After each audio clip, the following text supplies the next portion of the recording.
বিসমিল্লাহির রহমানির রহিম। প্রিয় বন্ধুরা, আজকের আলোচনার বিষয় ক্যাপসুল রক্সিসেপ 5 mg ওষুধ সম্পর্কে। ওষুধটি একটি অ্যান্টিবায়োটিক জাতীয় ট্যাবলেট। রক্সিসেপ ওষুধটি জেনেটিক নাম সেফারাডিন 500 mg আর প্রস্তুতকারক কোম্পানি পপুলার ফার্মাসিউটিক্যালস লিমিটেড। বাংলাদেশে একটি ব্র্যান্ড কোম্পানি। যে কোনো ফার্মেসিতে এই ওষুধ খোঁজ নিলে পাবেন। আজ আমি এই ওষুধের কার্যকারিতা, সেবনবিধি, পার্শ্ব প্রতিক্রিয়া ও সতর্কতা সম্পর্কে বিস্তারিত আলোচনা করব।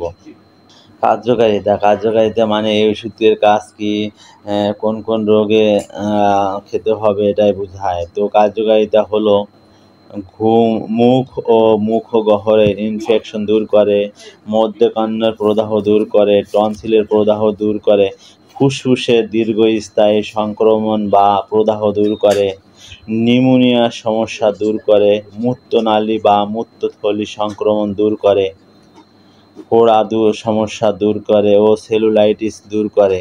অস্ত্রোপচারের পর যে ইনফেকশন বা প্রদাহ হয় সেই সমস্যা দূর করে। সাধারণত এগুলি কার্যকারিতা। প্রিয় বন্ধুরা, ভিডিও সম্পূর্ণ দেখুন। ভালো লাগলে লাইক, সাবস্ক্রাইব ও ফলো করতে ভুলবেন না। ওষুধ সম্পর্কে কোনো কিছু জানতে কমেন্ট করুন। সেবনবিধি মানে এই ওষুধ কীভাবে খেতে হবে, কোন বয়সে কতটুকু খেতে হবে এটাই বোঝায়। তো সেবনবিধি হলো প্রাপ্তবয়স্ক একটি ক্যাপসুল দিনে 4 বার সেবন করতে হবে, অর্থাৎ 6 ঘন্টা পর পর সেবন করতে হবে, অথবা একজন চিকিৎসকের পরামর্শ অনুযায়ী সেবন করতে হবে। পার্শ্ব প্রতিক্রিয়া মানে এই ওষুধ খেলে কী কী সমস্যা হতে পারে। সমস্যা হবে এমন কোনো কথা নাই, তবে কিছু কিছু লোকের ক্ষেত্রে সমস্যা দেখা দিতে পারে। তো পার্শ্ব প্রতিক্রিয়া হলো বমি হতে পারে, ডায়রিয়া হতে পারে ও ত্বকে ফুসকুড়ি দেখা দিতে পারে ইত্যাদি সমস্যা। এই ঔষধের উপাদানের প্রতি যেসব রোগীদের অত্যন্ত সংবেদনশীলতা আছে সেই সব রোগীরা এই ওষুধ ব্যবহার করতে পারবেন না।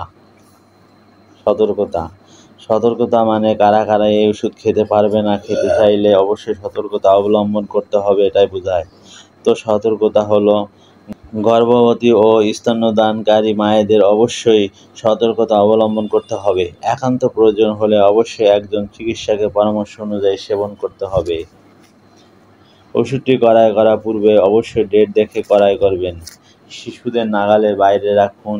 সুস্থ থাকুন আর সুস্থতা কামনা করি। আর যারা কুফরি করবে ও আমার নির্দেশগুলোকে অস্বীকার করবে তারাই জাহান্নামী, সেখানে তারা চিরকাল থাকবে। সূরা আল বাকারা আয়াত 39।